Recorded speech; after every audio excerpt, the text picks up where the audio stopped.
Hello everyone. So it's a time to study the most terrifying concept enshrined in law of thought, nervous shock.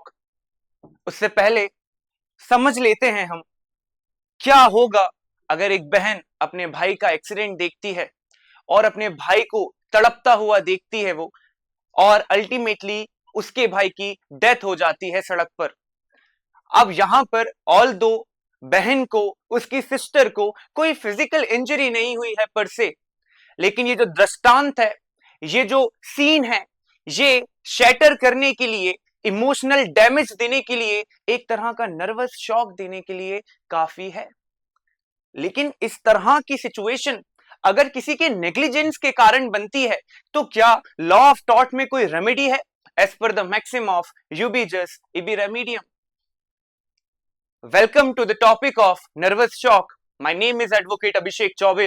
आज will study this topic like a scholar. हम इसके ingredients देखेंगे, हम इसकी definition देखेंगे। और बेटा, I am seeing your comments. आप लोग ऐसा क्यों कर रहे हैं?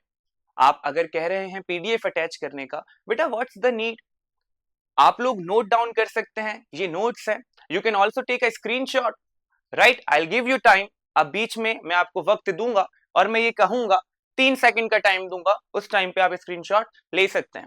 सो गहरी सांस ले लीजिए बेटा, पेन अपने हाथ में ले लो, नोटबुक खोल लो, सारी किताबें बंद कर दो। Now we are diving deep into the depth of the topic nervous shock. First of all, the definition which says that psychiatric illness, मतलब यहां पर मेंटल इलनेस की बात हो रही है, यहां पर मेंटल इंजरी की बात हो रही है। The root word is psyche. I hope आप लोग इंग्लिश के वर्ड्स भी पढ़ रहे हैं। What are the root words? Root word से हम कैसे कॉन्टेक्स्ट पता करते हैं? आप डेली 10-15 वर्ड्स इंग्लिश के न्यूज़पेपर से, या आप जो भी बुक्स पढ़ रहे हैं, या अपनी इंग्लिश की मॉड्यूल से आप डेली 10 से 15 इंग्लिश के वर्ड्स याद कर रहे हैं। I hope so. So back to the topic.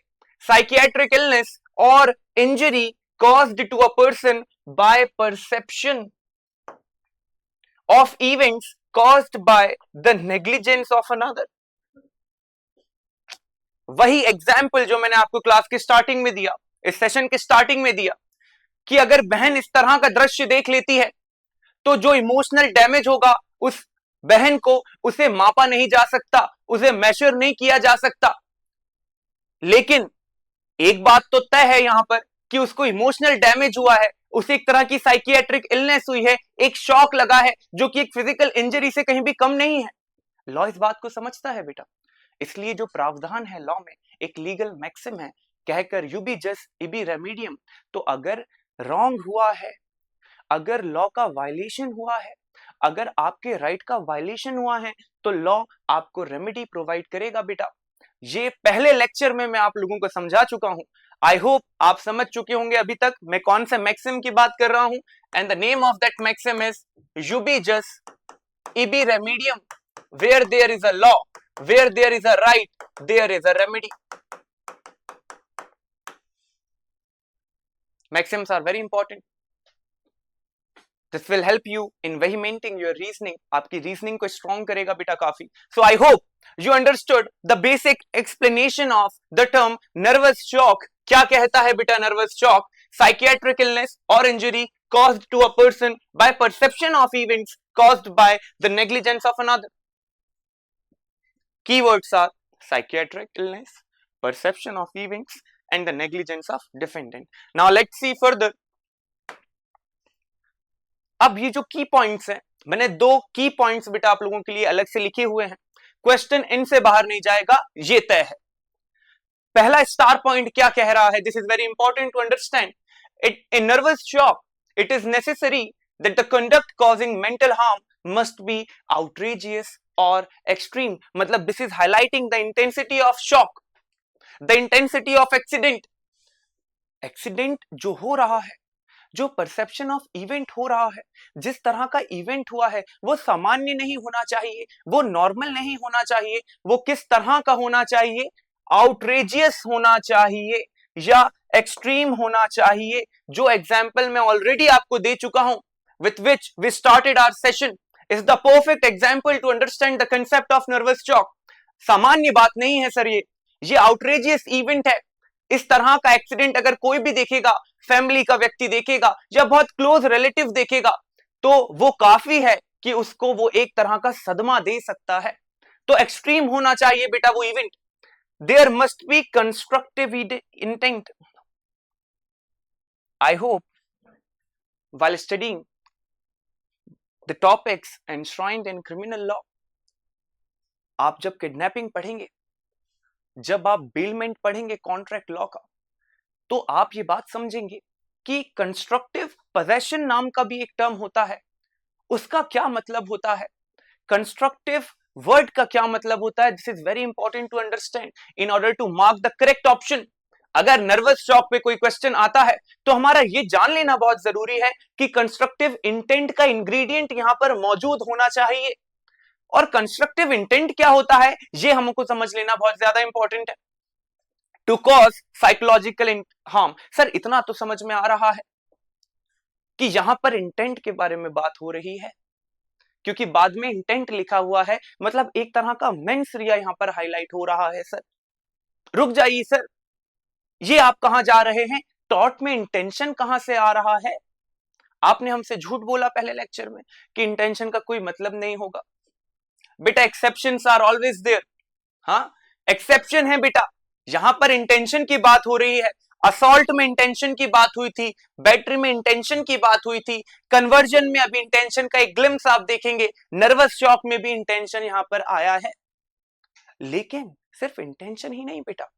And I hope as a lawman now you are able to differentiate between intention, knowledge and motive. The difference between knowledge and reason to believe.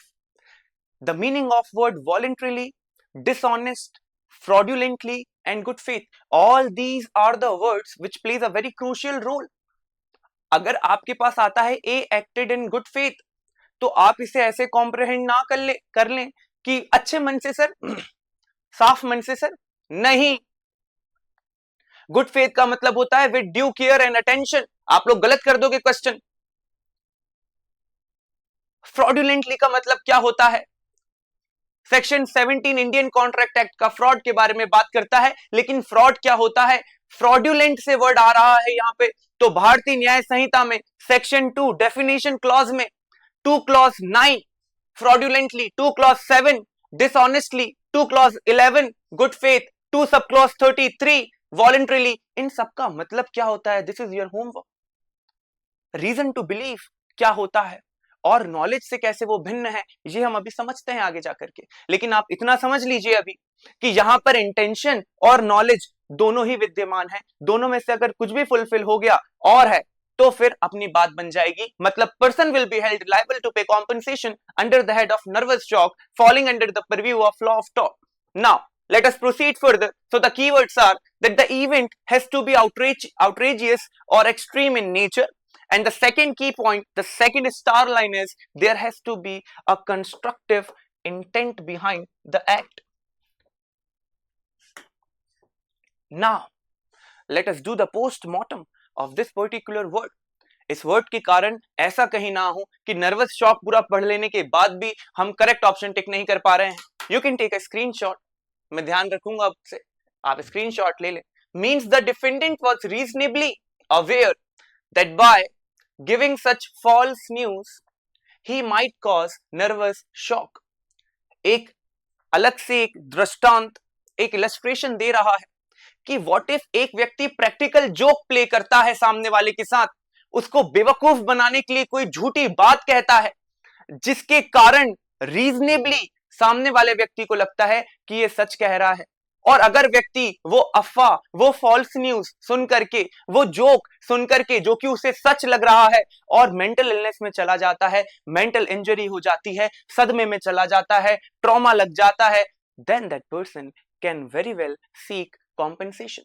Now let us highlight the keywords. Let us variegate the keywords in order to comprehend what is constructive intent.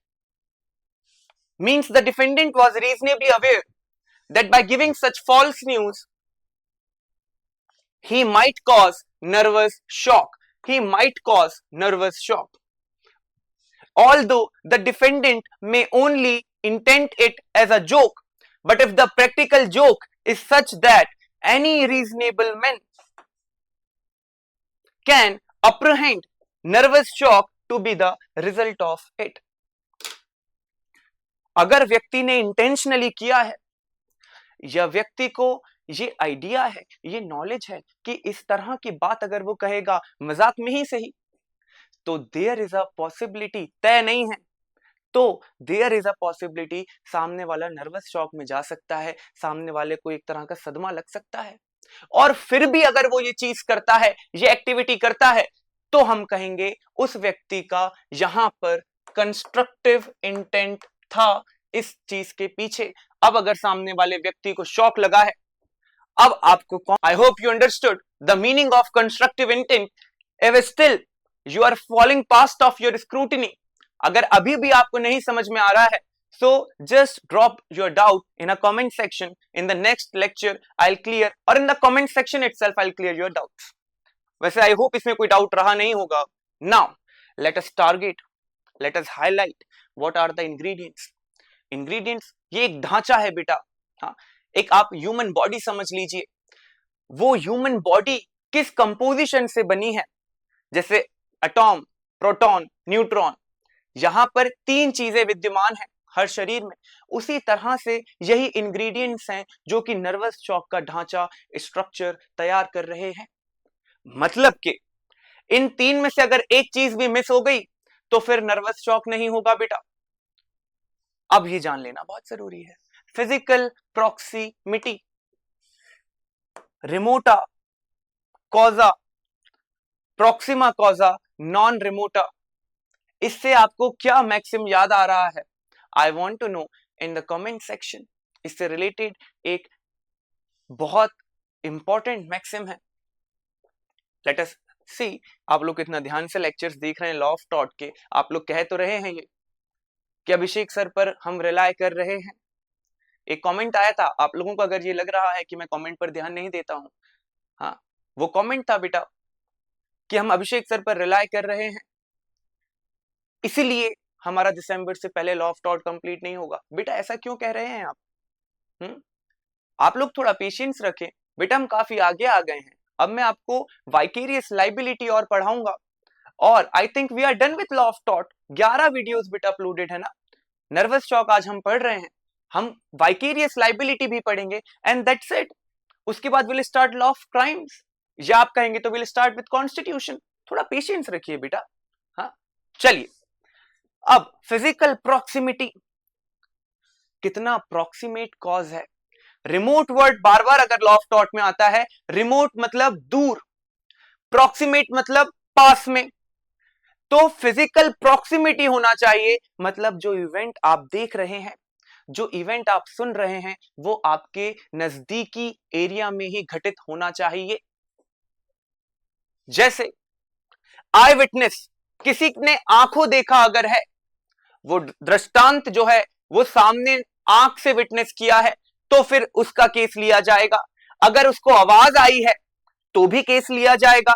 अगर viewing immediate aftermath, जैसे अगर सड़क पे कांच पड़े हैं, खून पड़ा है, कुछ ब्रोकन पार्ट्स पड़े हैं व्हीकल के, तो फिर यहां पर वो भी यहां पर आएगा। आफ्टरमैथ मतलब the consequence of the accident. जो रबल, जो राउस आप लोगों ने देखा होगा, हाईवे पे कभी आप निकल रहे होंगे, तो भले ही आपने एक्सीडेंट होता हुआ नहीं देखा है, लेकिन आपको इतना तो समझ में आ जाता है कांच टूटे पड़े हैं, कुछ पूल ऑफ ब्लड या थोड़ा बहुत भी खून की ड्रॉप्स अगर आपको दिखती हैं, तो you have reasons to believe, this is reason to believe, now you have reasons to believe कि यहां पर अभी थोड़ी देर पहले जहां पर कोई घटना घटित हुई है, जो कि एक एक्सीडेंट हुआ है, यहां पर कोई विक्टिम भी हुआ होगा, लेकिन इस चीज को देख करके अगर किसी को सदमा लग जाए, किसी को नर्वस शॉक लग जाए, हाँ, उसने देखा नहीं है, तो फिर क्या रहेगा प्रावधान, फिर उसको रेमेडी मिलेगी या नहीं, ये हम देखेंगे इस वाले केस लॉ में।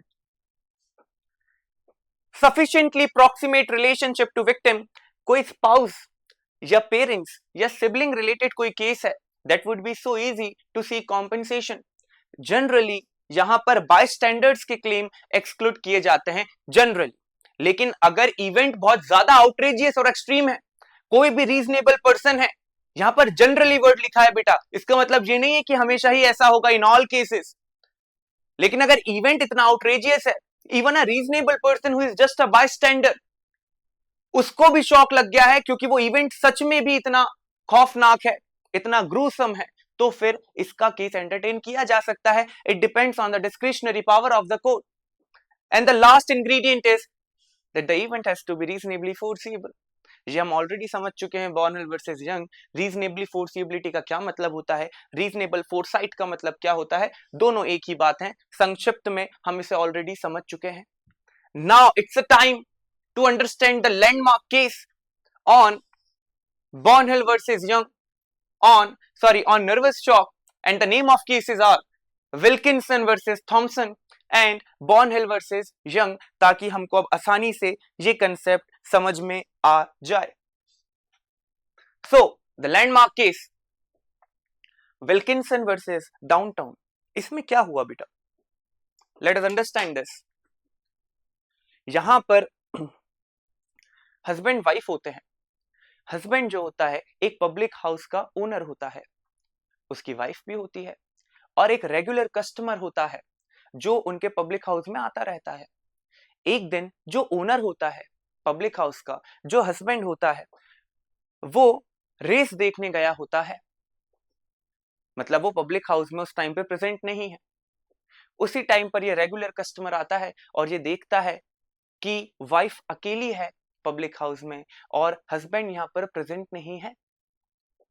तो ये व्यक्ति एक प्रैक्टिकल जोक प्ले करने का इंटेंशन से ये यहां पर सोचता है कि क्यों ना इसकी वाइफ को थोड़ा सा एक जोक प्ले करूं मैं इस पे, इसको मैं कुछ झूठ कहूं। हाँ, अब यहां पर तो वो व्यक्ति इस इंटेंशन के साथ आता है कि क्यों ना इसकी वाइफ पर एक प्रैंक किया जाए, इसको बुद्धू बनाया जाए, इसको पागल बनाया जाए।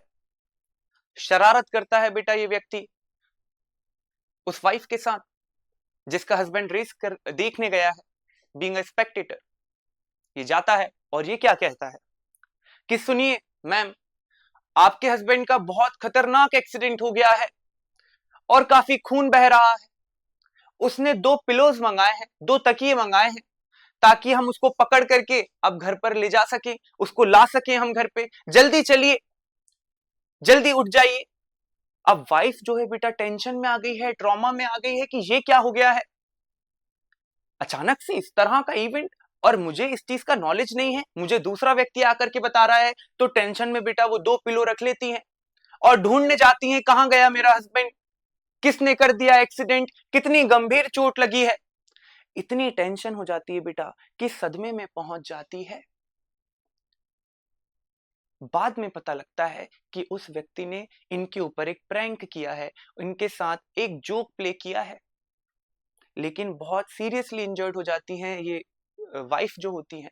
ये जो लेडी होती है जब ये स्पॉट पे पहुंचती हैं तब ये देखती हैं कि कुछ नहीं हुआ, यहां पर तो मेरा हस्बैंड है ही नहीं।